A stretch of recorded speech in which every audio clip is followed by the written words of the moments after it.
Ito may real industry, pero yan ang ay. Ito po ang school ko dati guys, elementary school. Pero how many years na, ngayon ko na nabalikan ulit. Pero ito na po ang store. Ito po yung ano namin dati. Ito po yung grade 1 namin. Asa? Doon na building, grade Mao 1. gyapon ang building. Aside for him, wala pa to na building. Asa? Pero malaki nagbabago, pero mas maganda pa tong luma kasi malaking building pa to dati. Diyan, Na eskwelahan din na di ay? Kami disco. Kana eskwelahan na? Oo, dati. Pero Yung zero high na. school, mga pinaka-high school niya. Ito yung elementary, yung grade 6 kami. Grade 5. Dalawang section lang, grade 5, 1 and 2, and grade 6, 1 section po.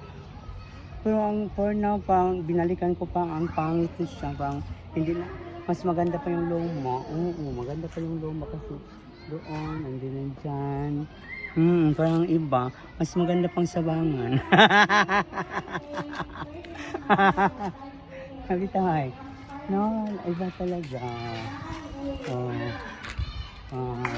Dito po nagtapos ang ating school ngayon, parang walang nagbabago. Ay, may nagbago mga building pero hindi masyado maganda. So na din nindot pa kayo sa una. Maganda to siya dati. Pero ito siya, may loma na, may natirang loma. Ito. Asa man? May Ano luma yung sa na. gitna man, ang grade 1 yan. Na grade Kani, 2, bago na ni. grade 4. Ito siya, nabago ng mga building. Pero yung arrangement parang hindi maganda. Maganda pa yung dati, malaki pa.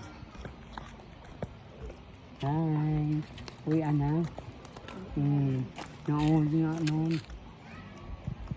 Parang nakakaiba na talaga.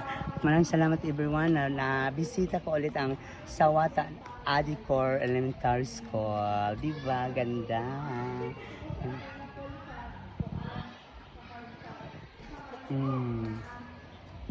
Bye!